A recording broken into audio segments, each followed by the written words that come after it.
Well, now it's time to check your money. We've got America's money maven, Vicki Brackens. Vicki Brackens is the president of Brackens Financial Solutions Network, LLC, and a registered representative of Lincoln Financial Advisors Corp., member SIPC. Inspiration for the nation with Vicki Brackens. Hey, Vicki. Hey, George. How you doing? I'm doing great, George. Can't believe this is episode number 52. We've been together for a year. Exactly a Wow. year. Okay, so time flies when you're having fun. When you're making money. And you're making money. Okay. Or trying to, or supposed to.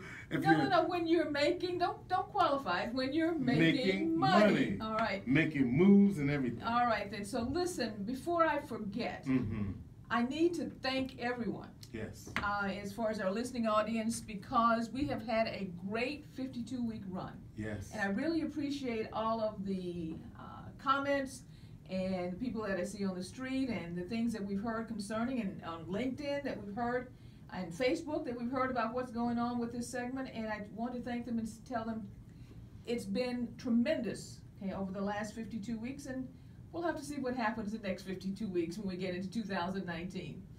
But today, as I always said from the beginning, everything is connected. Yes. How our lives thrive, prosper, and interact is all connected.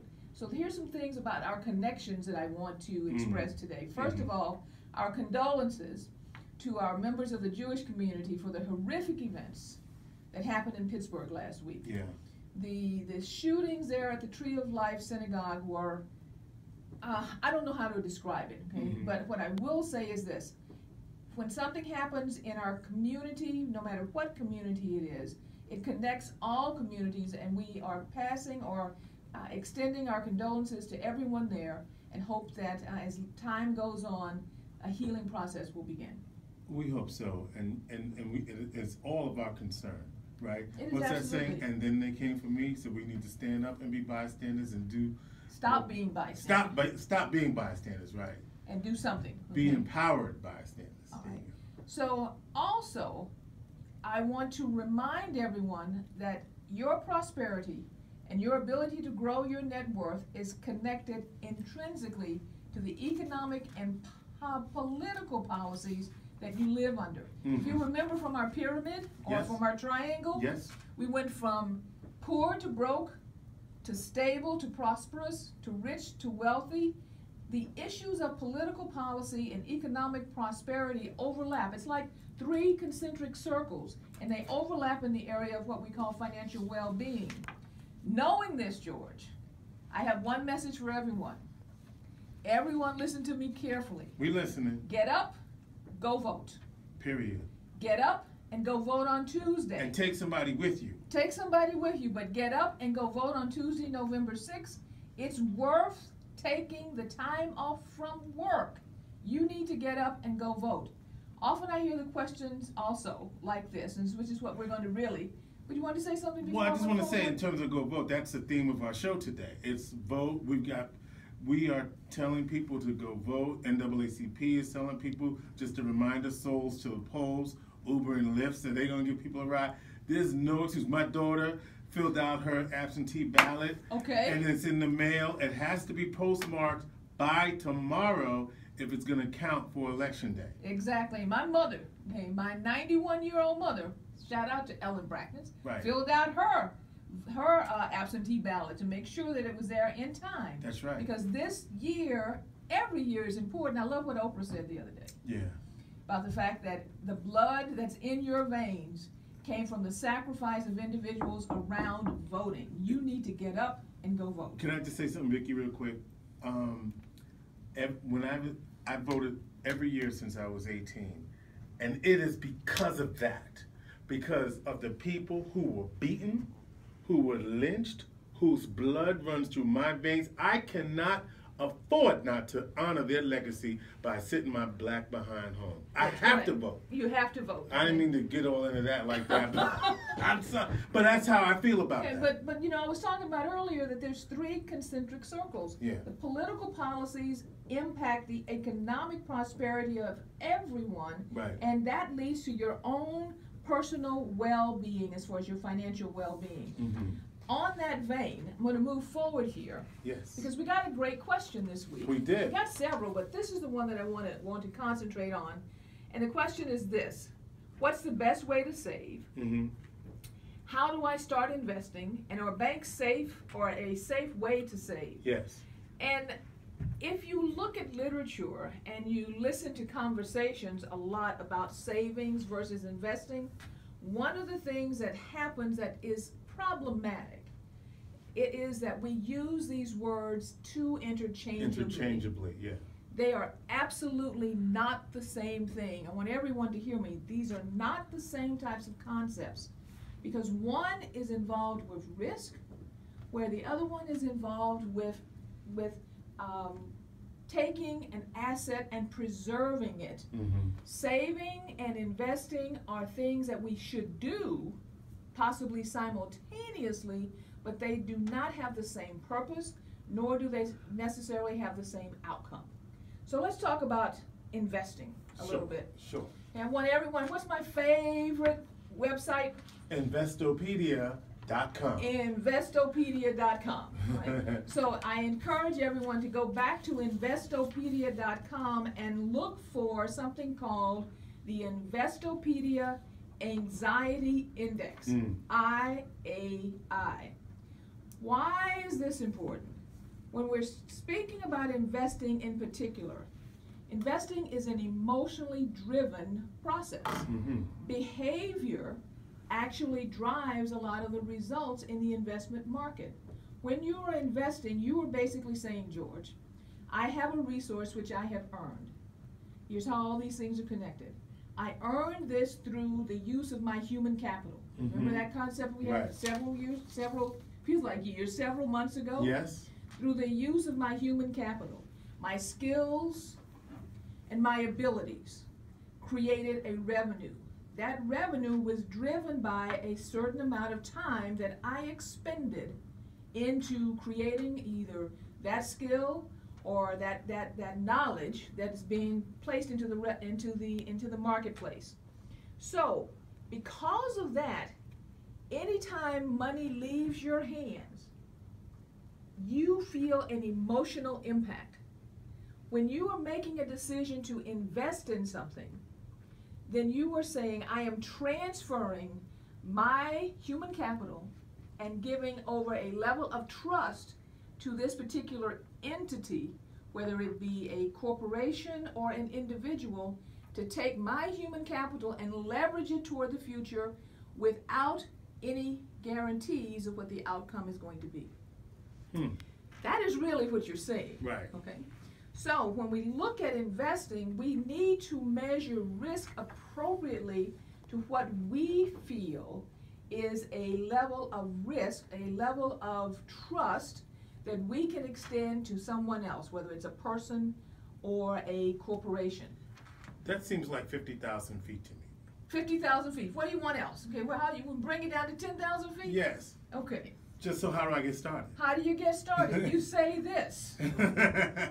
I have 10,000, I'm using this number. That's fine, yeah. I have $10,000 in the bank. Mm-hmm. I know that I cannot grow it under the current savings model, which is to get interest at 0.1 or 2, actually right now at 2% over a time period in order to say double, triple, or quadruple that money. Mm-hmm. So I am willing to go out and look at a company or an individual who has the potential for leveraging, for growing that money at a faster rate. First thing to do, research. Right.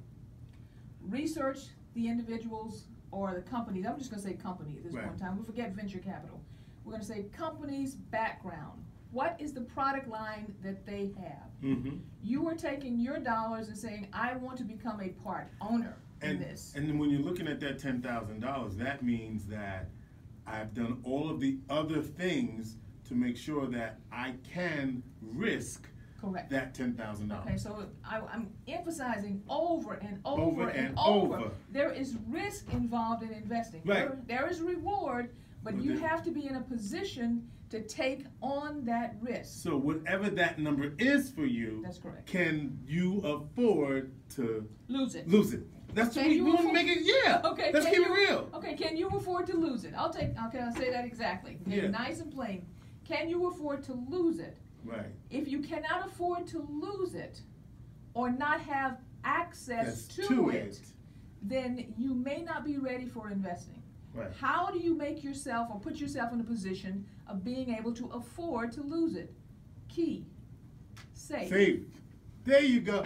How did you just connect those dots? Okay. That's why you, Vicki, Brackens the money make, right? Because if you save, you have money to invest. Okay. Holla at your boy. Save is to take that resource we talked about earlier, that human capital, and place it in a position of safety. Right. So that you have an important concept which is called liquidity. Yes. We talked about that before. Yeah. Having ready cash to do the things and sustain yourself through times of trouble. So as long as you have money saved, you can take a portion to invest because you have a safety net. You are now liquid. Now, the question comes up, is it safe to save in banks? I haven't heard that in a long, long time. The reason I say a long, long time is that for individuals who are, say, of the, what's it called, the greatest generation, when we had the banking crash, right, and banks folded, when they folded, there was no FDIC insurance. There was no backing around them. So banks, traditional banks, are safe because of the federal backing or credit unions. Or credit unions, which have the similar. I would say another question is online banking. Okay. That's to me really, that's not the only question, but that's what you're seeing a lot of now. All right. And how safe is that? All right, so online banking, first thing, read the details. Yeah. If you read the details, it's really a process of getting your money to a brick and mortar institution that has FDIC insurance around it. So look for either SIPC, which is for securities companies, or FDIC backed. In those cases, you have the same protection as you would if you walk down to the local bank, almost used the name, the local bank, okay, or and credit put the union. money, or credit union, and put and the they money have their in there. own. They have their own types of protection also. All right, okay, for federal. And if you want to understand, because different types of accounts have different levels of protection and different registrations. We talked about this before. Is it a joint account? Is it a joint with tenants and survivors? Remember when we went through how to register assets for probate purposes? Right. Different types of registrations have different levels of protection. You can look that up online through the FDIC or go to usgovernment.org as far as the banking areas are concerned to get more information there. So going back to the Investopedia Anxiety Index. Yes. This anxiety index actually measures three things: the macroeconomic stresses, the market stresses, and the debt and credit stress, okay, as reported by readers.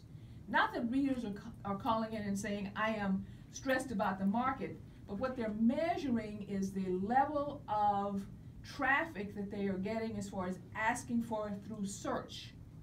Through searches on Investopedia. How many people are searching things like negative market returns?